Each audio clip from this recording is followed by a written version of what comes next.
Imana ihabwe icyubahiro muri Kristo Yesu. Haleluya. Nitwa Joseline Mukatete, ndi umukobwa, ndi umukristo wo mu itorero rya Gatenga, Paruwasi ya Gatenga, ururembo rw'umujyi wa Kigali. Dushimiye Imana kubw'umurariko wayo mwiza muri uyu mugoroba. Imana yakoze kuturarika muri iri teraniro, yagize neza kuduha ubuzima. Twese amen. Reka dusome ijambo ry'Imana, igitabo cya mbere cyitwa Abami ba mbere, cyangwa igitabo cy'Abami.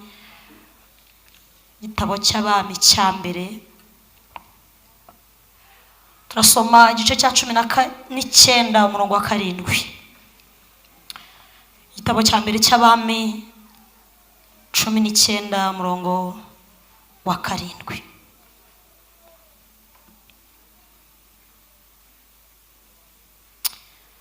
Cumi n'icyenda, igitabo cya mbere cy'Abami umurongo wa 7 haravuze ngo, marayika w'Uwiteka agaruka ubwa kabiri amukoraho, aramubwira ati byuka urye, kuko urugendo ari runini rugukomereye. Nuko arabyuka, ararya aranywa, iyo nda ayigendera iminsi 40 n'amajoro 40, agera i Horebu ku musozi w'Imana. Amen. Dusome mu butumwa bwiza uko bwanditswe na Matayo igice cya 4 umurongo wa 4. Turasoma ahantu hatari henshi, ariko tuze gusobanura uko Umwuka Wera yaduhaye gusobanura aya magambo. Matayo ubutumwa bwiza igice cya 4 umurongo wa 4.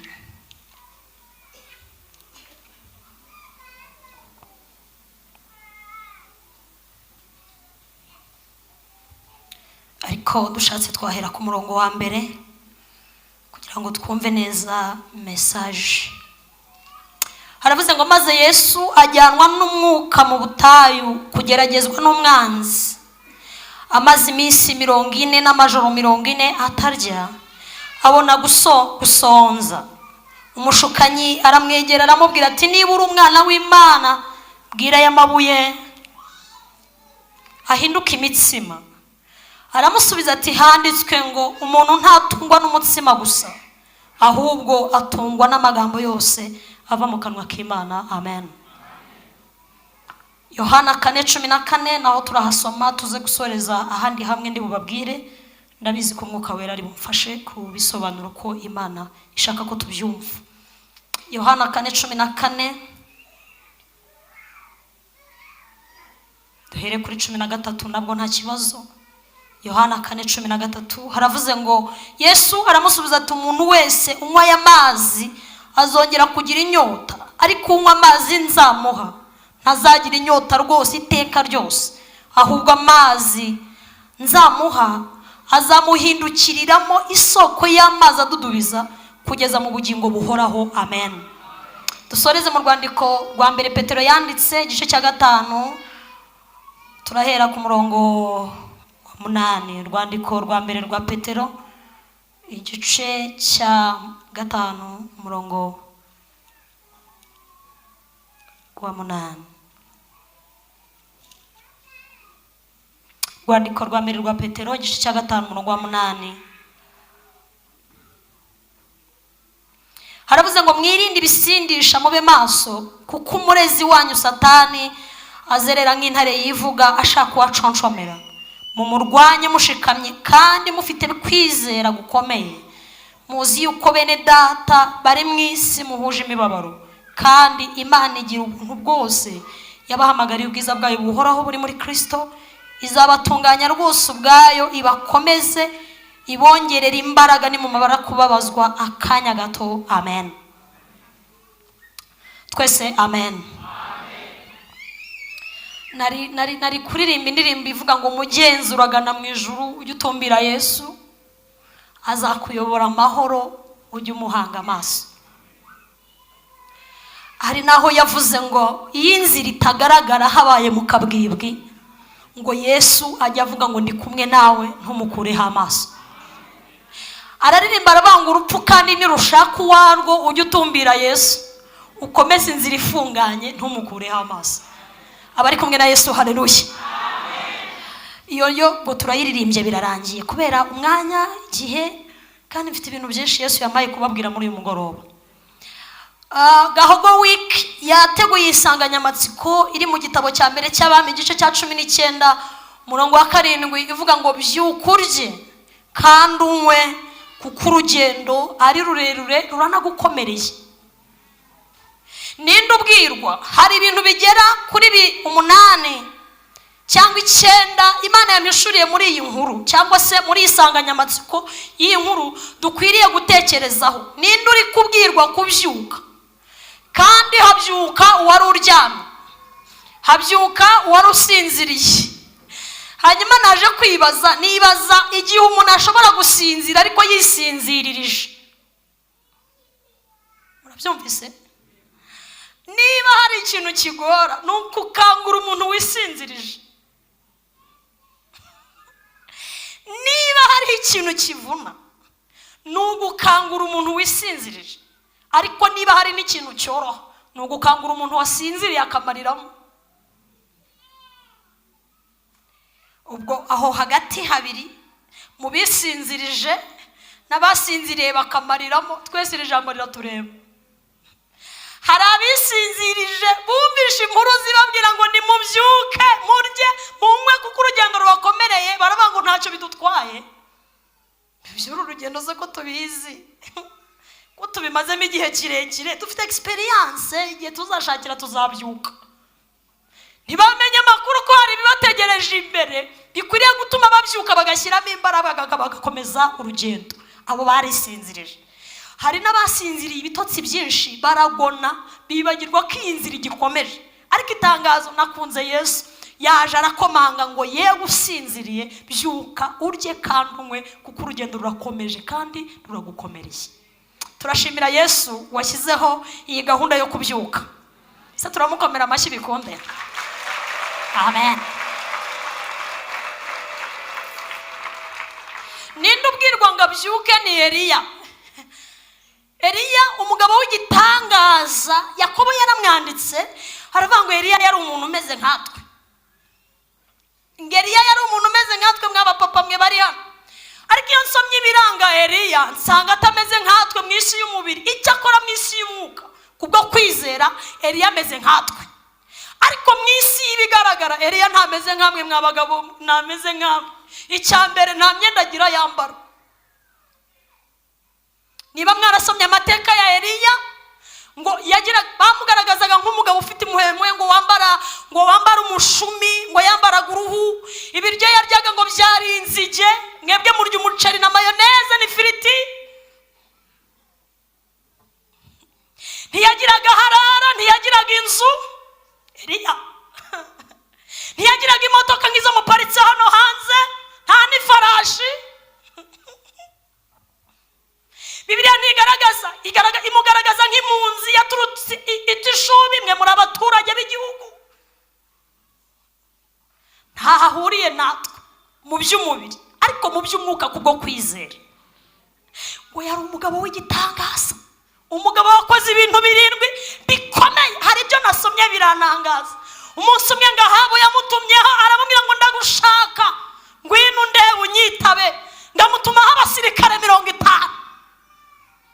Arabwira ngo ndagutera ubwoba uzunde.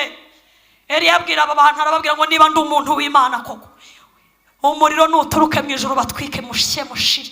Imana ngiramwumva, umuriro uturuka mu ijuru barapfa. Ahabu ngo yohereza abandi 50, nabo ngasaba Imana yohereza umuriro. Uwanyuma aza ubwenge aramubwira ngo muntu w'Imana, niba nkugiriyeho umugisha amagara yanjye nakirira imbere yawe, databuja araguhamagaye. Turabizi ko abambere umuriro wabatwitse n'abakabiri, ariko twe tukugireho umugisha. Ngere y'Uwiteka aramubwira ngo emera ujyane nabo. Uwo mugabo ntasanzwe. Eliya yaryamye ku ntumbi y'umwana w'umupfakazi wari umaze gupfa uwo mwanya. Isarefati wa mwana w'umupfakazi ngamuryamaho ngo yinginga Imana, arayibwira ngo Mana ndakwinginze kubw'imbabazi zawe zura uyu mwana. Wewe wari wamuzura? Icya gatatu, Eliya yari umuntu nkatwe. Rekata. Icya gatatu, yahagaze muri systeme y'imvura. Abize cycle d'oro muri geography kera twize uburyo imvura yirema, habaho za condensation, hakabaho za evaporation, izuba riza mu kiyaga rigatanga evaporation. Ibyo bintu murabizi ukuntu twabyiza bagize umugisha wo kwiga. Muzi ukuntu imvura ibaho. Eliya yahagaze hagati y'izuba n'amazi aravuga ngo njyewe Eliya umuntu w'Imana ndategetse uhereye none system ndayihagaritse. Ni Eliya turi kuvuga. Wa wundi babwiye ngo nabyuke arye anywe akomeza urugendo kuko rugize gute? Ahagarara hagati y'izuba, agahagarara hagati y'amazi, akayabwira ngo nta evaporation nyeneye. Umuntu w'Imana ndavuze ngo imvura ntizongere kugwa. Ijuru rikamwitaba, Imana ikubaha icyemezo cye. Imvura igahagarara imyaka 3 n'amezi. Wowe uzayihagarika n'amasegonda 2. Abaje gusenga amen. Se muri hano. Eliya ni umugabo ufata umwitero we, ufata esharupe, afata umwitero we akawurambura hejuru y'amazi, amazi akavanga. Umugabo udasanzwe ageze hano amazi akamwitaba. Uzajye kuri Nyabarongo hari ibikore.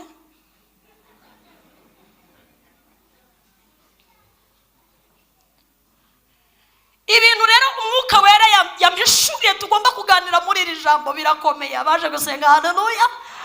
Abataramiye Imana haleluya. Eliya yagize ikibazo kirimo ibintu bikurikira. Yagize ikibazo cyo kuba ku ngoma y'umugabo wari umukirisitu waguye witwa Ahabu. Umwisiraheli w'umugwire. Uzimana ufite igitabo cy'amabwiriza, amategeko ya Mose yose arayazi.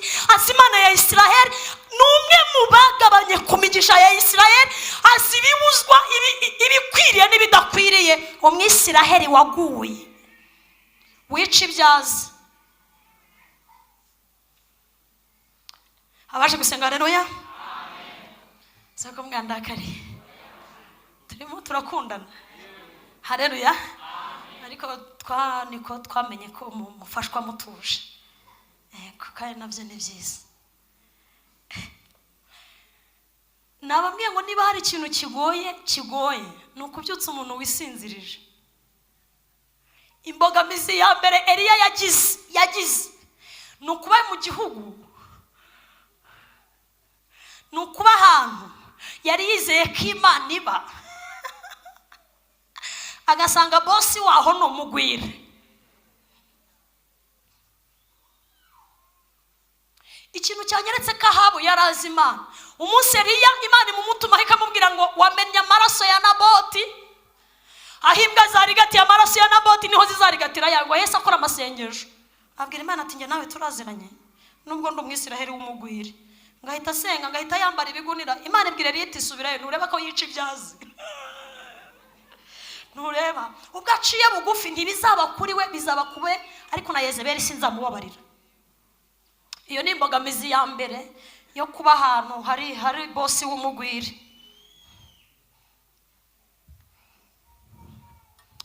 Isi ni mwimyoza ndamenya ko hari abantu ndi kumva ndi umenye ko kinjiye. Ugako ni kinjiye. Icya kabiri, imbogamizi ya kabiri Eliya yagize umugore w'umupagani witwa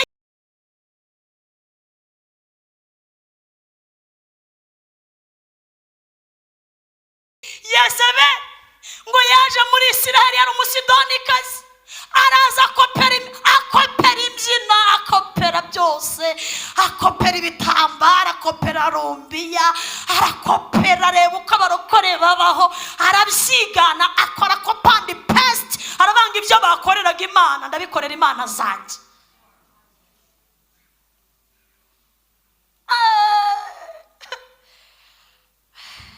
Iyo ni imbogamizi ya kabiri. Ubonye Yezebeli abyina n'abatambyi, wavuga uti abatambyi barujujwe n'ukuri kwiyera. Ubumvise bahogoza bati wahamba nati siyabonga Yesu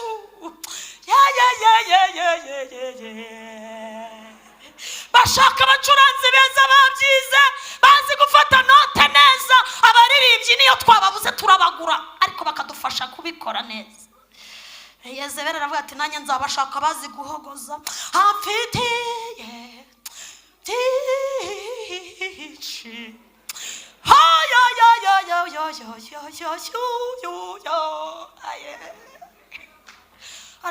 kandi mwebwe ntimuzakorera ubuntu, dore idini ryarabahirimbije, nzajya mbahemba. 850 baramuyoboka, bakora ibisa nk'ibyo bakoraga mu nzu y'Imana. Uhageze barimo barabyina, bari babyina n'Imana ya Isiraheli babyina. Wavuga uti mbega idini ryafashijwe we, mbega idini riri mu murongo mwiza, amatara ahari, bateguye ibiterane bikomeye. Wavuga uti abantu ni abakirisitu. Imbogamizi ya kabiri Eliya yagize ni umugore wiganye iby'abarokore. Abaje gusenga haleluya. Imbogamizi ya gatatu,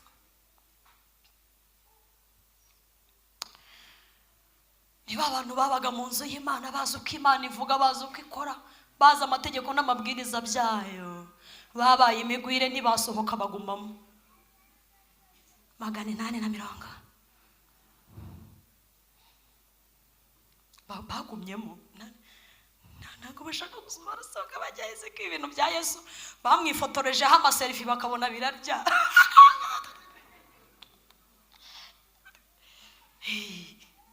Asundi wamuvaho ukajya hehe wowe, ko nabonye bisigaye bigaburira n'abantu. Muraza ati haleluya haleluya mwana haleluya haleluya, tukabara bikamugaburira. Ko abantu biyegeranyije na Yesu tugira ngo niwe, kandi ari selfie bafashe gusa.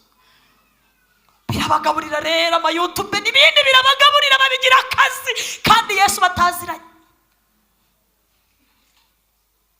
Nibasohoka, ntibanagumyemo, ntibanashaka no gusa na Yesu. Niba hari ikintu kibi gikomeye, niba hari ikintu kibi gikomeye, ni ukubona umuhanuzi wo mu gihe cya Eliya waruzi Imana ku ngoma ya Ahabu asa n'uhanura ibisa n'iby'Imana yakavuze. Niba hari imbogamizi ikomeye Abisiraheli bahuye nayo, ni uguhura n'aba bahanuzi akakubwira ati nkuviriyeyo sha, harya uri umugabo cyangwa uri umugore, harya uri umukobwa cyangwa uri umumama. Iravuze ngo uriya mugabo mubana ntabwo ari uwawe, Imana igufitiye akandi kajene ukavuga ngo bisa n'ibyo yagakwiriye kuvuga kandi atari byo. Iyo ni imbogamizi ikomeye Eliya yahuye nayo.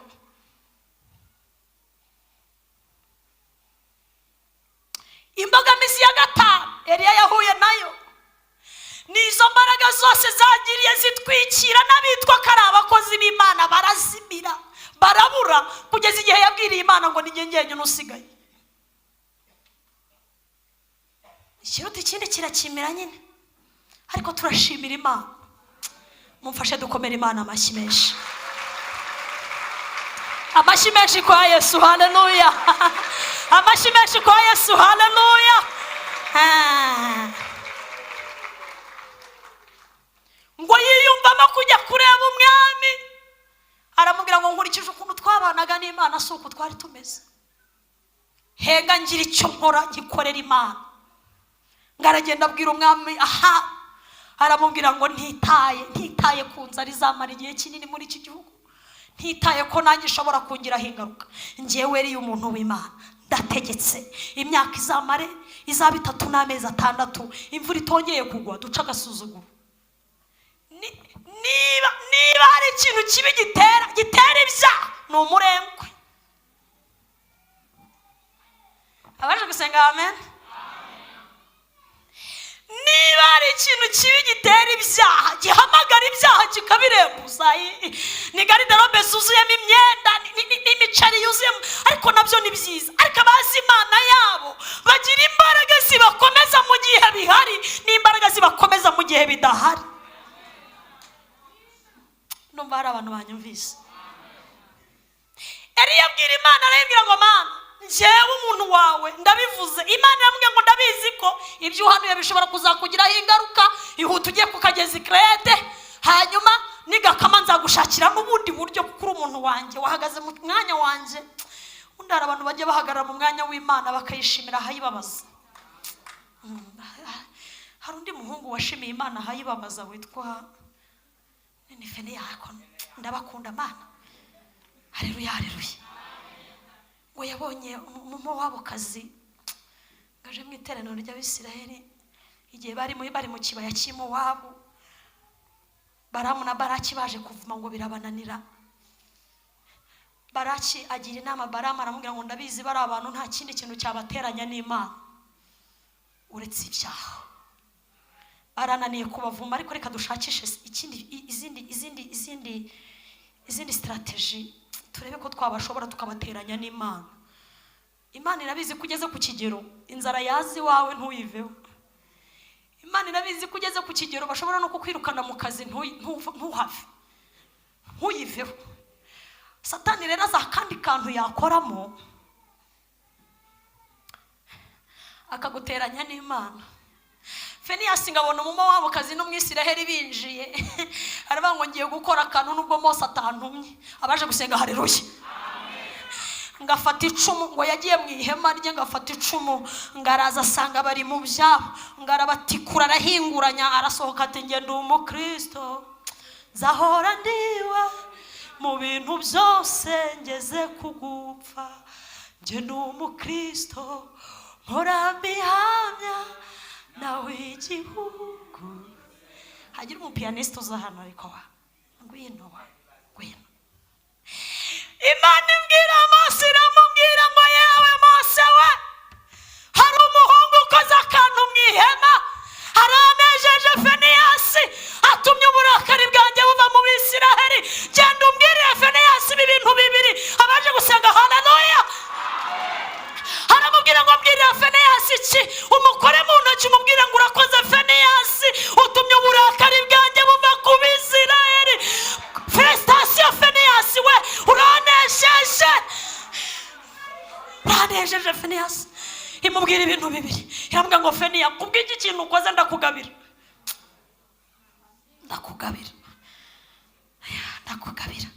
Icyambere ndaguha isezerano ry'amahoro iteka ryose.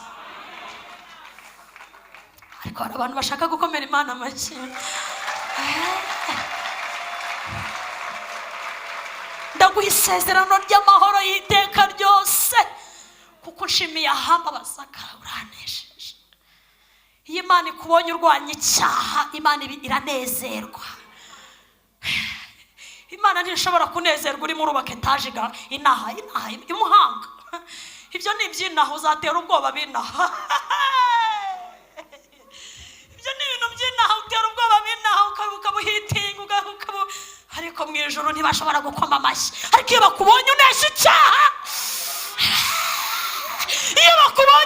icyaha, abanyumvise haleluya. Iyo bakubonye unesha icyaha mama, baravuga ngo we have a daughter, we have a son. Dufite umuhungu hariya hasi.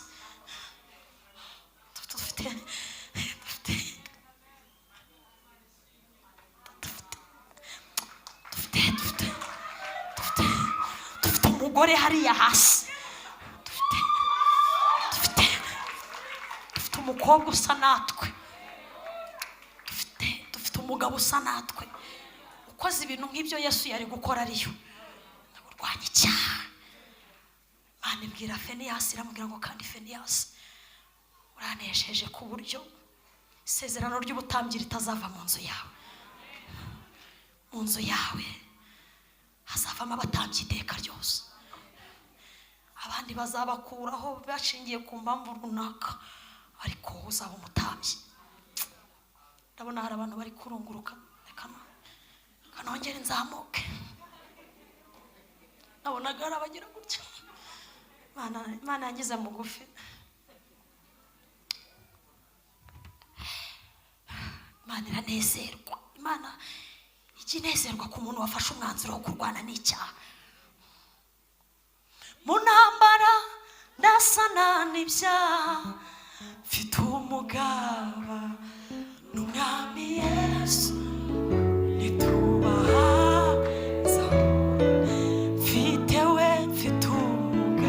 Abenyuma namwe muririmbe n'umwami Yesu nitubaza. Hari n'abandi bahungu bajya bankora ahantu, ariko se mwebwe mwabaye muto. N'abahungu Bibiliya yita bene reka bariko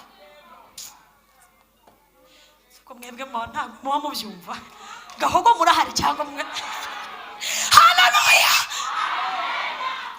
benelekabu ngeri Imana yaramubwiye ngo Yeremiya ihutana ikibindi cyuzuyemo byeri ugenda ujya mu rusengero ujyana inzoga ibira niba ari urwagwa niba ari byeri niba ntabwo yabivuze yaravuze ngo ni inzoga ibira gusa ugenda umbamagarira abahungu ubabwira ngo Uwiteka yaravuze ngo nimunywe inzoga adapara ivuze ngo turababahoreye mugenda mu harimo hano baba n'ubundi bawe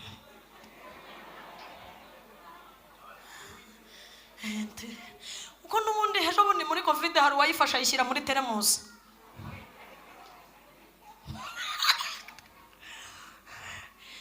utinda ujijisha idini ubundi idini urubeshya ko ukijijwe rikakubeshya ko ujya mu ijuru.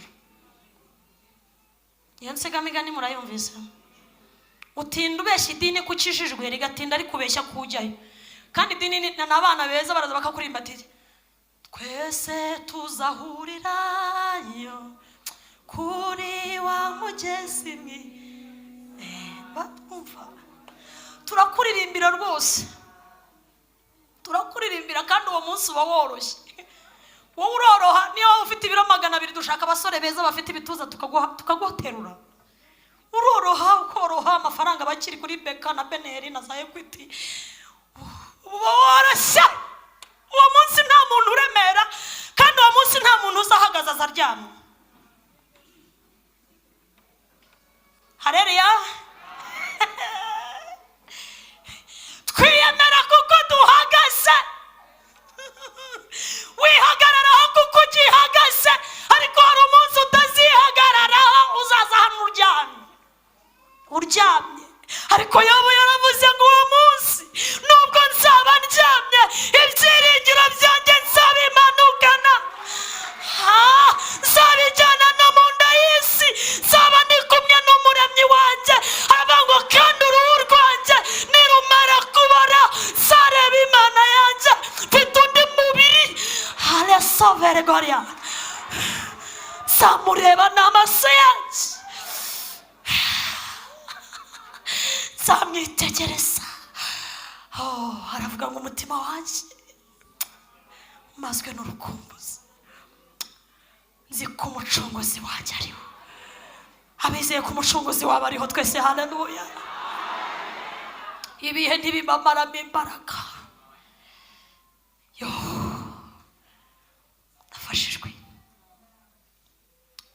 ndafashijwe twese amen ibihe bizashika habamo bahinduke abantu benshi bazibagirwa rya jambo ry'imfatiro sisi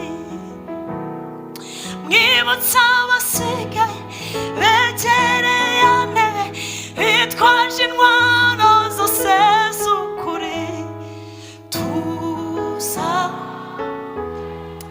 wa musozi tuzamuke kuri wa musozi iramubwira ngo Eliya uhanuye ibintu bikomeye ariko nzakubeshaho genda ku kagezi Krete ngo kaza gukama hanyuma Imana imwohereza Sarefati ariko ngo igihe kigeze Imana yamubwira ngo igihe wahanuye cyashize wongera usubire mu Bisiraheli ndashaka gukura Abisiraheli mu rungabangabo abaje gusenga twese amen.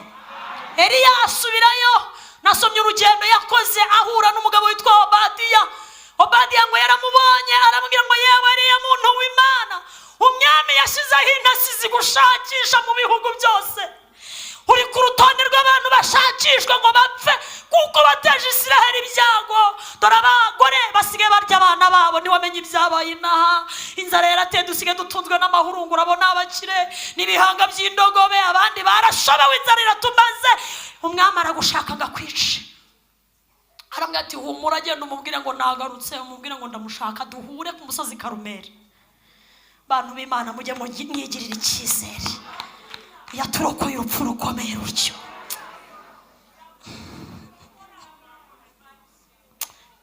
yaturokoye urupfu. Tayasekora mayidistona. Yaturokoye urupfu rukomeye. None uyu munsi iracyaturokora. Aha mugaza guhura na Eliya. Ngahaba abonye Eliya aramubwira ngo niko wa mugome we, wa mugabo mubi we, niwe wateje Isiraheli ibyago. Eliya ngaramureba ariko abagabo n'ibitangaza, umugabo w'igitangaza aramubwira ngo ntago ari njye nateje inzu ya Isiraheli ibyago, ni wowe n'inzu ya so. Aha bateye ati sawa. Eliya ati nta n'ibindi bintu nshaka ko turenzaho, tugende ku musozi Karumeli. Uyu munsi Imana nyamana iraza kugaragara. Imana ifashe muri Gahogo week, Imana nyamana izagaragara. Imana isabiyereke, Imana nyamana izagaragara. Cyane ko hari ibibyiyitirira. Natekereje impamvu mwateguye insanganyamatsiko, nsanga Umwuka Wera yarabonye ko hari arababyiyitirira. Ngo bahurira ku musozi Karumeli, abahanuzi ba Bayali na Ashera 450. Ariko sinava hano ntavuze kuri iki kigirwamana Yezebeli yazanye cya Ashera. Ntago nahava nakivuze. Muzi iki kigirwamana icyo cyavugaga, icyo cyasembolizaga ngo cyatangaga ubwiza mu Bisiraheli. Ngo cyari kigirwamana gishinzwe gukesha abantu, cyane ku bagore. Urya gusiga inzara amaverine niho biva. Kwisiga maruje sinzi uko babyita. Niyo bituruka. Ngo cyari kigirwamana gitanga. Muzasome Bibiliya. Muzasome Bibiliya neza. Yezebeli apfa. Imbwa zaramuriye zisigaza intoki, zisigaza umutwe, zisigaza n'ibirenge. Impamvu muzajye kwibaza muri Amerika y'Amajyepfo. Abanyumvise amen? Ngo cyari ikigirwamana gitanga ubwiza. Igihe mwacupiriye babahoza mu bitambaro, mujye musirimuka, mujye mwisiga, mujye mwikoraho, muke barabacupije, mujye muzamuraho gake. Mwaracupiye, mujye muhuza agakiza n'igihe.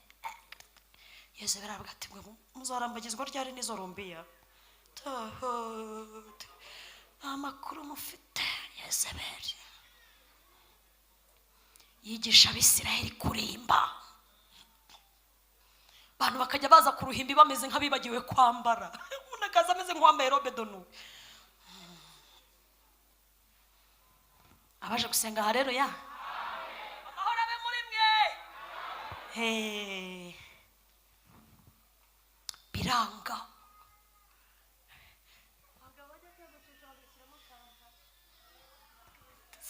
Muzasirimuka ryari se?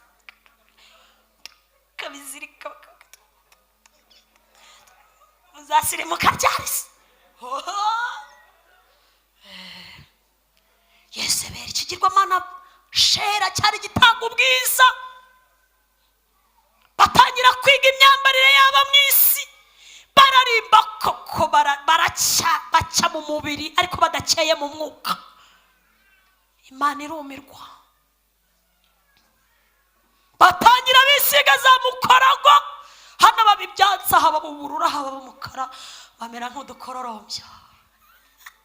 Yezebeli arambwira ati nimujya mu birori mujye muryoshya, mu gitondo mwambara imikenyero, nijoro mujye muri reception mwambara amakanzu asatuye.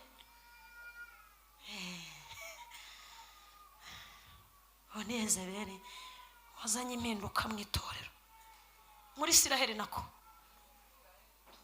mu Bisiraheli ntago ari naho. Ubu ni Yezebeli wo muri Isiraheli. Tazagira umuntu mbeshyera. Agati mujye musirimuka.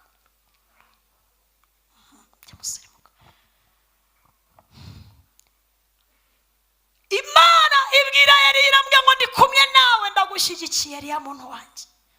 Ku musozi Karumeli ng'abahanuzi ba Bayali na Ashera ngo birirwa bahamagara biranga. Barahamagara biranga. Eliya ngabonye bananiwe ngo bitemaguye amaraso ari kuvirirana, ngarabashinyagura arababwira ngo Imana ya hari yazindutse yaba yagiye mu kindi gihugu nimuhamagare cyane, ariko izabo zifite amatwi ntizumva, zifite amaboko ntizikora, zifite amaso ntizireba, ariko iyacu ifite amaboko, ifite amaguru iragenda, ifite amaboko irakora, ifite amatwi irumva. Munyikirize haleluya, iyacu irakora. Bwira mugenzi wanjye iyacu irakora, mubwira ngo iyacu irakora. Yo, irakora mushumba we, iyacu irakora, irakora gahogo mwe, irakora iyanyu, irakora yacu irakora. Arabwira ngo rega hari icyo mutari muzi, babanza gusana igicaniro ngo aragisana, ashyiraho amabuye, aragisana ashyiraho byose, aragisana igicaniro ashyiraho n'akarusho. Arabwira ngo nimumenemo amazi, mutagira ngo navumbitsemo umuriro, mumenemo amazi. Ngahamagara Imana, arabwira ngo Mana ya Aburahamu, Mana ya Isaka, Mana ya Isiraheli, uyu munsi nibimenyekane ko ari wowe Mana. Uyu munsi nibimenyekane, uyu munsi nibimenyekane, uyu mugoroba bimenyekane, muri gahogo wiki bizamenyekane ko Uwiteka ari we Mana. Iri jambo twasomye rero, Ahabu ngo yaratashye atekerereza umugore we Yezebeli ibyabaye. Arambwira ati yewe shu, ati shu, ndati karame shu, atuzi ibyabaye ku musozi Karumeli. Ati we nasibye amateraniro. Ati se byagenze bita, tuzi ibintu byabaye. Ati kakagabo twahuye none se kameze nk'atati, ntuzi ibyabaye wowe, kwa kundi kari kameze kera n'ubu niko kameze. Hari jambo Pawulo yabwiye Abakorinto, kanongere manuke, yarababwiye ngo umuntu wacu w'inyuma arasaza.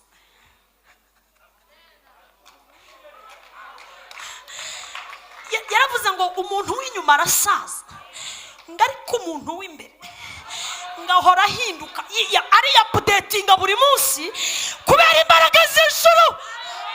Umuntu w'inyuma arasaza, umuntu w'inyuma azana iminkanyari, wamusiga fondote ntimufate, agatangira kunama. Ariko kuri twe abizera, numva nasabira Yesu amashyi. Umuntu w'inyuma arasaza, ariko umuntu w'imbere arushaho kuba mushya, aba mushya. Nicyo gituma tudacogora, kandi nubwo umuntu w'inyuma asaza, umuntu wacu w'imbere ahora ahinduka mushya.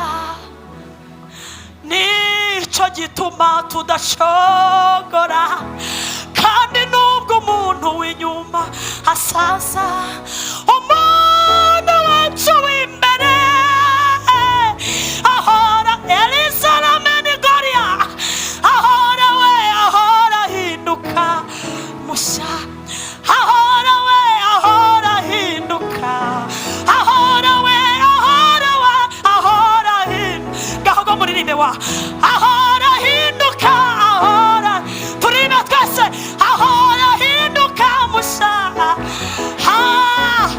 ahora ahinduka mushya.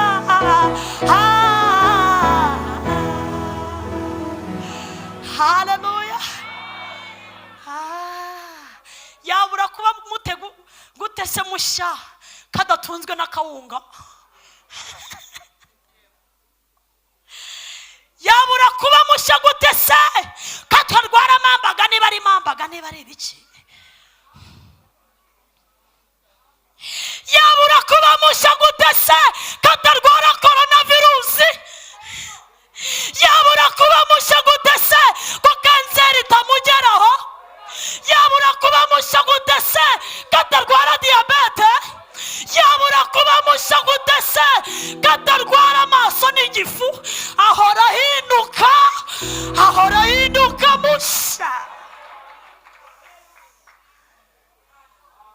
ahora ahinduka mushya. Atunzwe n'amagambo yose ava mu kanwa k'Imana. Ariko Mana, cyangwa mukanyumva, ahora ahinduka mushya. yashira ariko we ntashira kuko angana na nyiribiye. Aramubwira ngo yisha abahanuzi bacu 850 bose abarangirije hano ipfa kukageza. None ngarutse njyenyine ntajye ngo Yezebeli arakara umujinya w'umuranduranzuzi. Ararahira ati ndahiye imana zanjye ngewe Yezebeli, ubugingo bwa Eliya nintabuhwanya n'ubw'abahanuzi n'imana zanjye zizaba impore ndetse bikabije. Arahira mu izina rya Bali na Ashera. Ibigirwamana ntacyo bimaze, Imana rurema niyikomeye. Abaje gusenga haleluya, abaje gusenga haleluya. Bibiliya iravuga ngo amutumaho, ngo yohereza urwandiko rumutumaho. Eliya ngo yumvise ijwi rya Yezebeli n'ikinagendereye icyatumye Eliya yiruka akagenda, kandi ari wa mugabo wakoze bya bintu byose.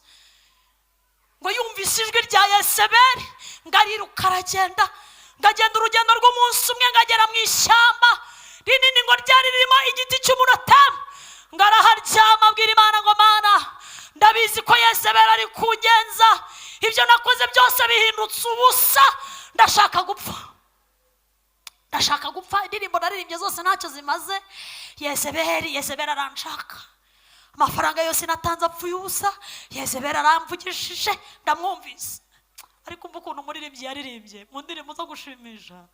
Yararimbye aravuga ngo bene uwo ntazacogozwa n'inshamugongo, ntabwo azacogozwa n'inshamugongo, abasimu nibo baza, abansi be bose munzira heza. Abwira Imana ngo ndashaka gupfa. Imana iravuga ngo nta gupfa. Icyo urindirijwe gukora nicyo gitumye ukiriho. Kansubiremo aka kantu. Icyo urindirijwe gukora. Paulo yandikira Abefeso yarabwiye ngo turabe Imana yaremye, ituremeye imirimo myiza muri Kristo. Ngiyi Imana yateguye kera kugira ngo tuzahigenderemo. Itaruzura Joseline ntaho yajya. Niyo wajya Tanzania gucisha amahembe, iyo wajya Nigeria, niyo wajya mu barozi bakomeye, itararangira ndacyariho, itararangira uracyahari. Umukono muririmbyi yaririmbye ngo Yesu databuja nzamukora nacogora, ngwishe ubuntu n'urukundo mfitiye, maze imirimo yo mu isi ajyama ninyirangiza azantumaho. Hashobora kuntungura aranyubaha, hashobora aranyubaha azantumaho.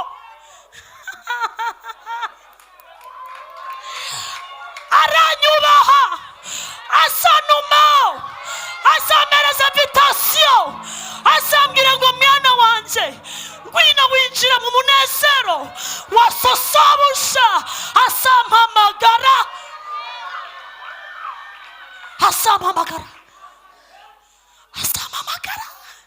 nta mahembe yampamagara, Yesu niwe uzampamagara. Tekosibiriya helesana mbere goriya sai, nta n'isasu ryampamagara, Yesu niwe uzampamagara. Niyo mpamvu mu mihoro wanyuze muva muri wowe azampamagara. Abo yashimye ko imihoro ibabera igare bose yarabahamagaye, ariko abandi tuyinyuramo. Ijwi ryanjye ryatakiye kure, ngira ubwoba ko nawe ubasha kunyumva, maze Yesu anyumva vuba. Umuntu urangururiye mu mpinga y'imisozi arantabara, maze Yesu anyumva vuba. Umuntu urangururiye mu mpinga y'imisozi azaguhamagara. Niyo mpamvu wajyanye n'abandi kubyara, abandi agakoresha ijwi ribahamagara kuko bari bashyitse bakagenda, ariko barakubwira ngo taha, subira muri Gahogo ujye kuririmba, subira muri subira muri Betesida ujya kuririmba, komeza uyobora amateraniro. Harabizi ko impanuka zaje zitwara abandi, avuga ngo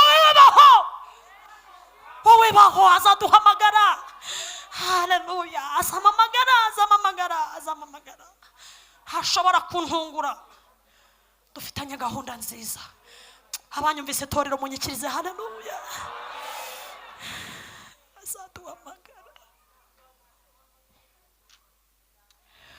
Azamamagara. Oya ntashobora kunyohereza convocation nk'ikiraro, ni invitation. Ijuru riratwubaha abakiranutsi, ijuru ryubaha abakiranutsi.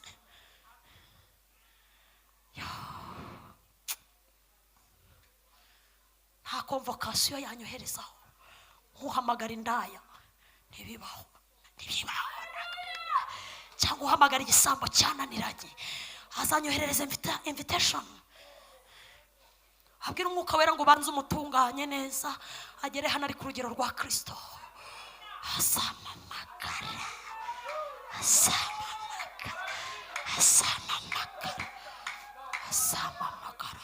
Niyo mpamvu atari rimwe atari kabiri yankijije, nuko imirimo itaruzura.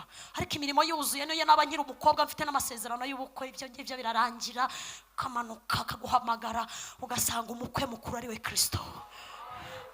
Araguhamagara uri kubaka etaje utarayitahamo. Hari n'abazahamagara bafite mariage kuwa gatandatu bari bavuye mu murenge uyu munsi.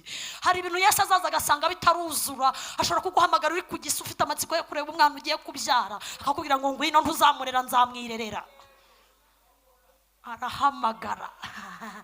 Imirimo nishira azaduhamagara. Abanyumvise, haleluya.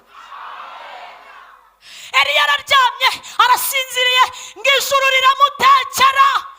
Ijuru rijya riteka, riramutekera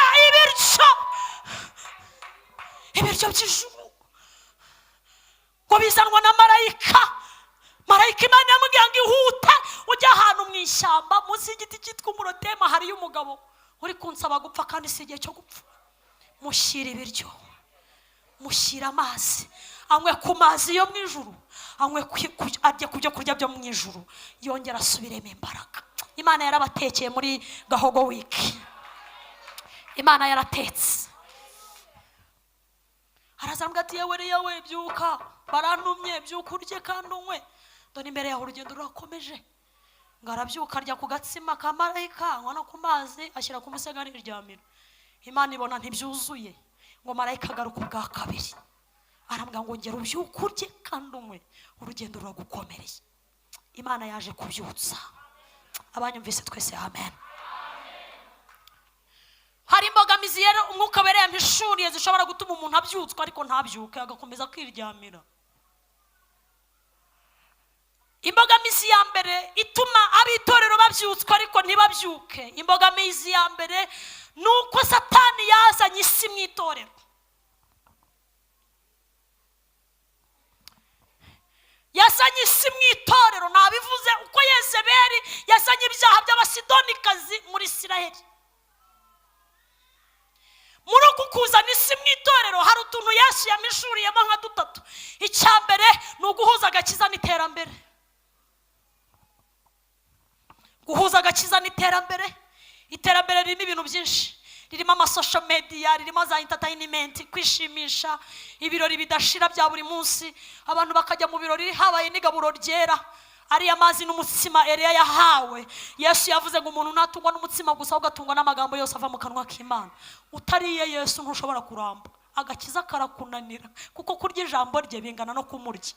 Niko yabwiye abantu. Yarabwiye ngo erega mwe kuza gushaka imitsima n'amafi gusa, ibyo nagaburiye abantu ejo hashize, ahubwo urye umubiri wanjye akanywa amaraso yanjye. Haleluya. Azaba ari ku gihagararo cyiza cyanjye cyo kunesha isi. Baramubaza ngo none se turakurya dute, biragenda bite? Uko biri kose abaraho muri iryo teraniro baravuze bati rero niyo twakubaga ntiwadukwira. Turarya manose, turarya turakurya hiki. Arabwa ngo erega amagambo amvamo ni wo mutsima. Imitsima mwari ejo yanyuze mu kanwa, ijya muri appareil digestif iragenda. Ariko urya umutsima nzamuha, ibyo kurya byanjye ntibinyura mu kanwa, ibyo kurya byanjye binyura mu matwi.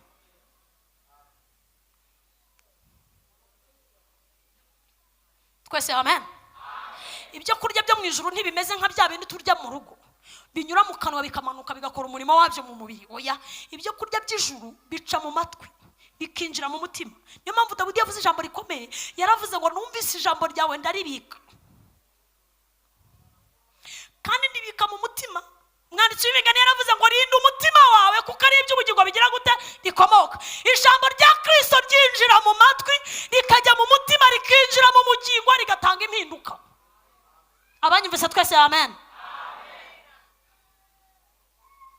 Kwinjiza isi mu itorero bigendanye n'iterambere byatumye abantu babyutswa ariko ntibakanguka kubera uburemere bw'isi. Isi iraremereye ku buryo udashobora kuyiteruza ngo uyishobore udafite ijambo rya Kristo. Abanyumvise amen. Iterambere harimo n'ibintu byinshi bigendanye n'iterambere. Iterambere si Imana yanjye we, ko twese twabaye abateramberera yo. Ariko Yeremiya asenga yaravuze ngo tugarurire ibihe byacu ngo bibe nk'ibya mbere. Munyikirize haleluya. Tuba abakristo bagendana n'iterambere n'ibyo mukore byose ariko mukishijwe. Icya kabiri gikomeye Mwuka Wera yamishuriye gituma itorero rikangurwa ariko ntirikanguke, nuko umwuka w'Imana cyangwa se impano z'Imana zabaye nk'izitwikirwa n'igitwikirizo.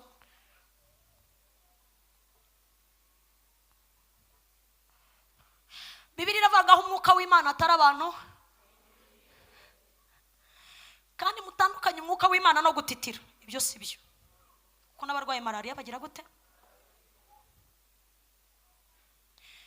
Tandukanye umwuka w'Imana no kwerekwa no guhanura. Si byo, kuko umwuka w'Imana arangirira mu guhanura yaba ari muto. Abanyumvise amen. Tandukanya kugira umwuka w'Imana umutandukanye no kumva umuntu akubwiye ngo iravuze. Si ibyo, kuko umwuka w'Imana ntagendana n'impano gusa, agendana n'imbuto ze. Twese amen. Mwarambiwe di ibi ngibi ira paracetamol mu diakini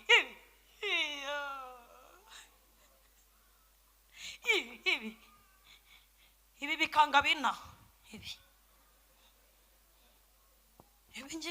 ibi mubona bikanga bina. Ariko ahantu umwuka wera ari ni igihe uzagera ahantu ukeneye gutanga imbabazi ukazitanga nta ngingimira. Umwuka Wera akakubwira ngo urubuto rw'imbabazi ni urubuto rumvaho, rusorome urutange. Ibyo birenze gutitira rero. Murahari abaje gusenga haleluya. Ni igihe umugabo nk'aba agera imbere y'umugore akambwira ati sheri nacumuye nababaye apana kujijisha uzanya envelope yuzuye dejiga. Ngo ninjyana ngo dejiga ngo sheri wanjye ngo ndabizi kazikunda ukandi ngo ngewe ngo ndi umuntu ngo utasaba imbabazi ngo kameme so ubashobora kunsuzugura bakanca amazi. Oya si ibyo. Umwuka Wera akubwira ngo gabanya amarere ugabanuke umanuke utanga urubuto rwitwa gusaba imbabazi. Ibyo biruta ibi rero. Ubwo si ibyo. Abanyumvise haleluya.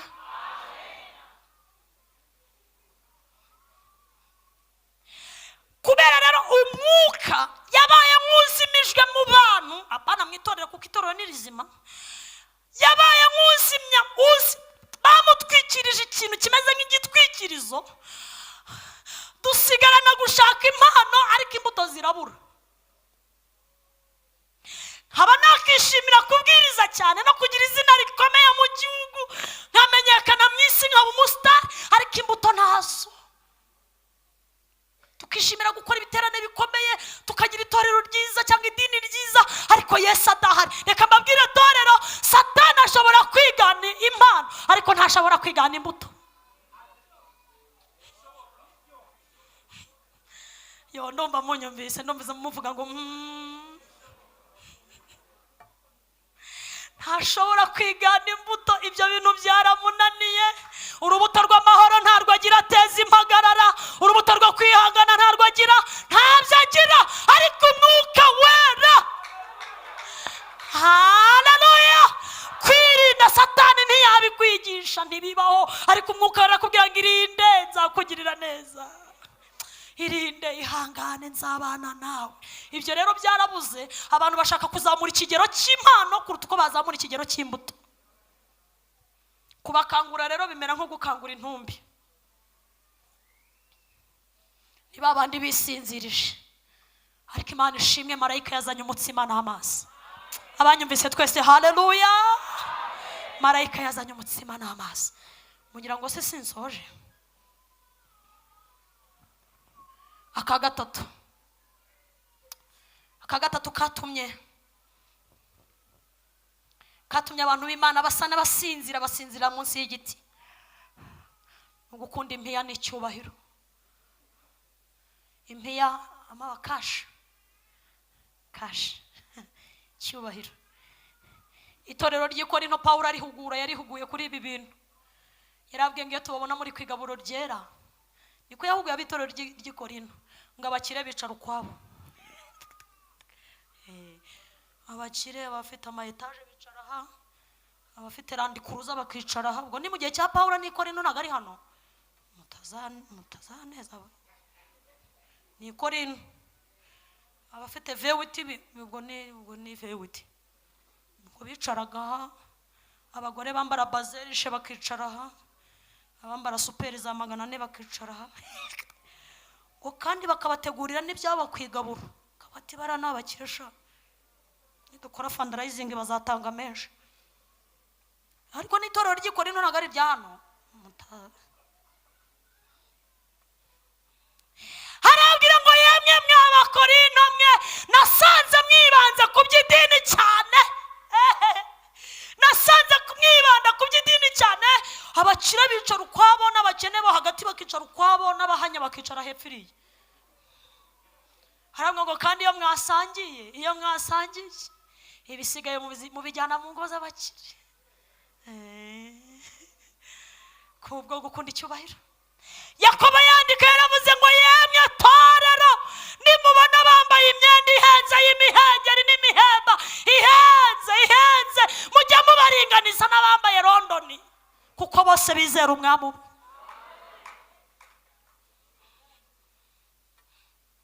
Gukunda icyubahiro nkomera amashyi ndaje. Wowe ntago ari njyewe. Mutaneza Yesu. Munkomera amashyi ndaje.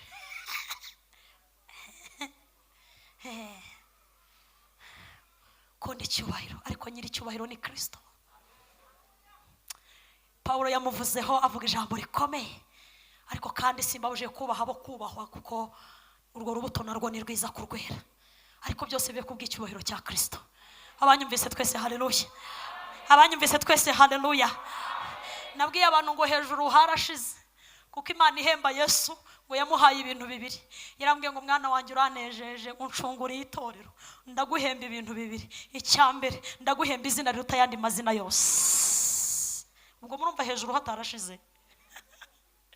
Icyakabiri amavi yose ayabakomeye n'ayoroheje bose azajya apfukama. Uzakenera serivisi wanjye natanyura muri wowe ntaho tuzahurira. Icyubahiro cyararangiye, Yesu yakimazeyo. Nakakandi nakavungukira guhereza ngo inaha tuguha amashyi. Ariko ubundi yarakirangije, yaragitsindiye, yatsinze urupfu, yatsinze Satani, yatsinze kuzimu, yacunguye itorero. Ni umwami w'abami. Amashyi menshi kwa Yesu. Ni umwami w'abami. Arakwiriye guhimbazwa, arakwiye gushyirwa hejuru. Twatundirera duhaho akaduhaho akatuvunguriraho. Ni nka gatonya nka mu nyanja bati akira Joseri, akira ndaguhaye nawe, akira yo barakorare, akira utazavuga ko nakwimye, akira akakuvungurira akakubwira ati kandi nabwo nutakigendamo neza tuzabibarana. Ngiye gusoreza ku mugabo umwe wagishatse, Imana irambwira ngo narakimaze ntago naguhaho. Abaje gusenga amen. Abaje gusenga haleluya. Byukurye kandi umwe kuko urugendo rugukomereye. Nebukadinezari yaricaye aravuga ati njyewe Nebukadinezari ndakomeye niyubakiye Babuloni, ndaho umugabo. Akaludaya mwese munkomera amashyi, ndarenze.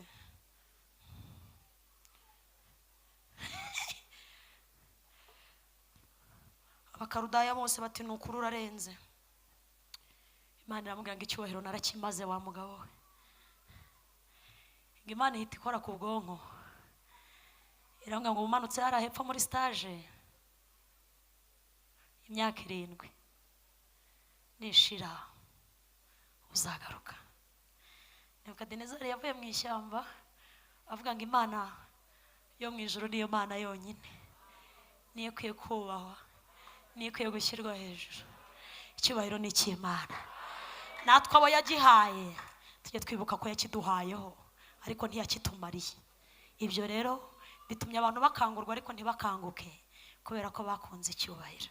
Abo yagihaye nanjye ndimo ndagifite, yamvunguriyeho akavungukira kangana n'igitonyanga cya serumu. Nkwiriye kugenda gake nkibuka ko icyubahiro ari cya Yesu. Abanyumvise twese amen. Kurya umutsima ariwe jambo ry'Imana nibyo bizagukangura, no kunywa ku mazi ariyo mwuka wera bizagukangura. Yewe usinziriye we kanguka, Kristo abone uko akumurikira.